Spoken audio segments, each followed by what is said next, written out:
C'entro anch'io, c'entro anch'io.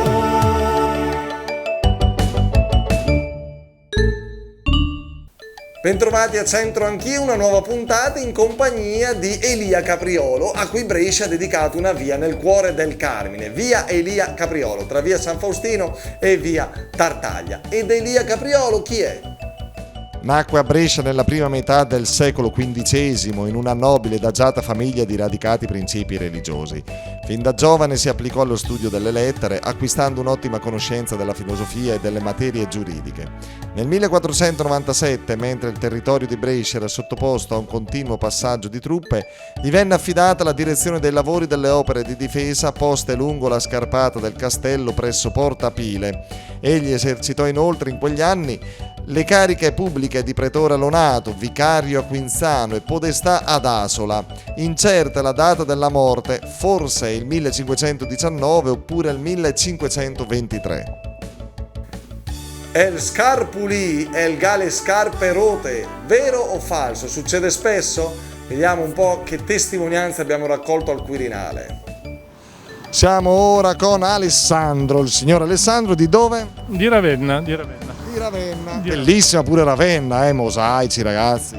La ringrazio San Vitale, Sant'Apollinare in classe, Galla Placidia. Non hanno... È stata capitale dell'impero romano d'Occidente. Non hanno certo bisogno di presentazione, lei sì ha bisogno di presentazione, ma soprattutto che si provi a raccontare questo proverbio che noi diciamo a Brescia. Alcuni dicono, insomma, non è che poi sono sempre molto usati. El scarpulì, el ga le scarpe rote. Saprebbe ripeterlo? Ci provo. Il scarpulì e il galle scarpe rote. Sì, sai chi è lo scarpolino, cioè il calzolaio?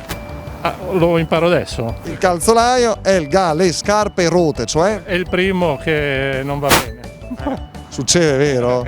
Non è solo lui in Italia. Ci sono parecchi calzolai, mi sa. Posso chiedere la sua professione? Io sono un insegnante. Un insegnante, vabbè no, l'insegnante insomma deve comunicare ovviamente le proprie conoscenze nel modo giusto, ma non è un lavoro tecnico insomma, perché fosse stato uno che vende televisori magari poteva avere il televisore guasto in casa, succede? O scarpe. Bene, grazie. Grazie a voi, è stato un piacere. C'è il signor Andrea, che è un artista imitatore, dicono. No, nella vita bisogna adattarsi a tutto, specialmente oggi. Bisogna fare i virologi, gli attori, i pizzaroli e poi tutte le cose che servono. Ma Pertini che avrebbe detto?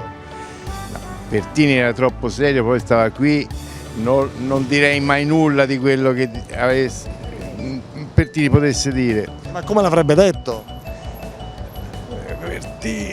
Pertini non è un mio personaggio, io imitavo altri personaggi. La Malfa. La Malfa è l'inventore del serpente monetario che permise all'Italia di agganciare alla moneta europea e quindi di diluire i propri debiti sugli altri paesi. Tutti ve li ricordate questi. Ma qui c'è Scarpulì che è il gale, scarpe rote. Lei capisce, ha capito qualcosa? Scarpulì? È il gale, scarpe rote. Scarpulì è il gale, scarpe rote. È favoloso, è regolare.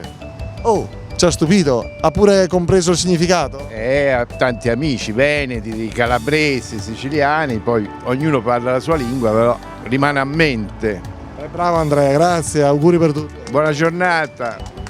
Scarpulì, il gale, scarpe rote, il calzolaio, le scarpe rotte, profonda verità. Grazie a tutti, alla prossima, ciao. C'entro anch'io.